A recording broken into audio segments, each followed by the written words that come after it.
Bonjour, bonsoir. C'est la neuvième partie du thème Restitution de la dette de l'indépendance d'Haïti, 1825, conscience et justice. On voit le troisième sous-titre du dernier titre, Au nom de la justice, vers une union symbolique entre les États-Unis d'Amérique, l'Angleterre et la France.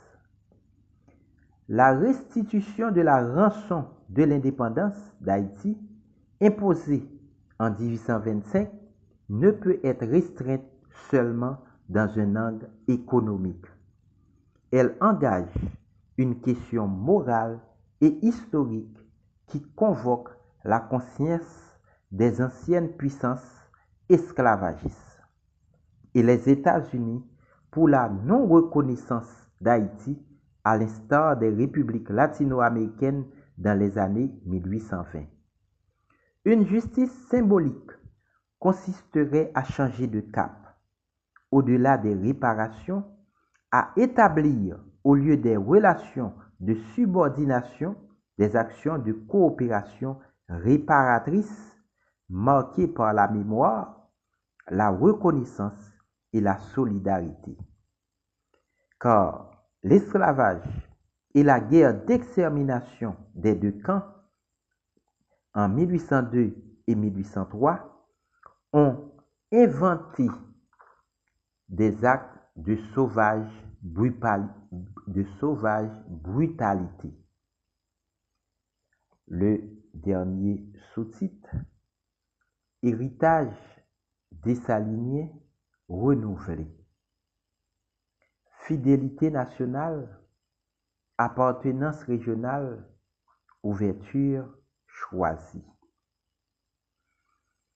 Le premier historien haïtien, le mulâtre Thomas Madiou, a fait deux constatations importantes à mes yeux. D'abord, ce sont les petites gens ou la rébellion paysanne avec Sylla, sans souci, la modérance, etc., qui ont supporté les sacrifices de la guerre d'indépendance. Ensuite, il a emprunté à un paysan de 1843 cette conclusion. Les mulâtres ont si mal conduit la charrette qu'ils l'ont jetée dans un trou. Elle restera là. Même Jean-Jacques Dessalines s'est souvenu de la rébellion paysanne d'avant l'indépendance, en choisissant le bicolore noir et rouge, la couleur de leur fanion, ou par cette parole, en choisissant la couleur bleu, noir et rouge, la couleur de leur fanion, dans la Constitution du 20 mai 1805.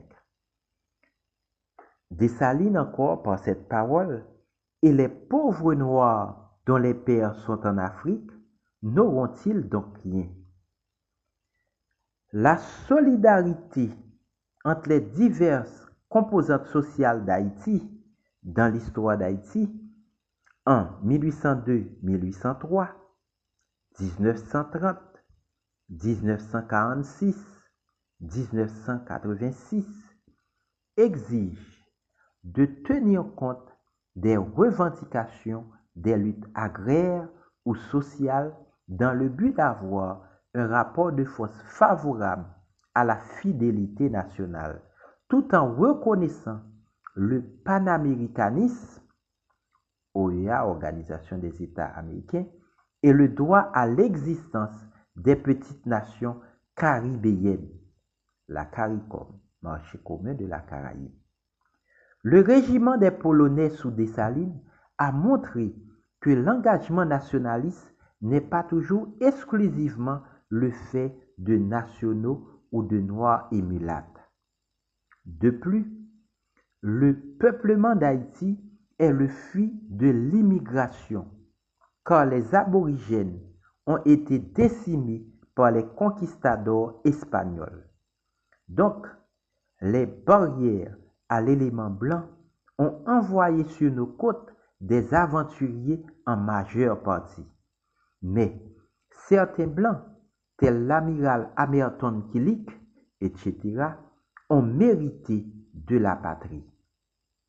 Je dis non à l'autarcie que le 19e siècle a mis fin, mais oui à une ouverture choisie dans le respect d'un projet proprement haïtien.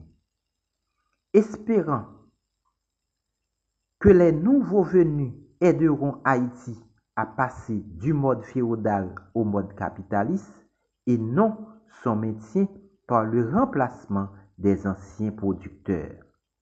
Tel est mon grief contre les descendants de Syro-Libanais des années 1890.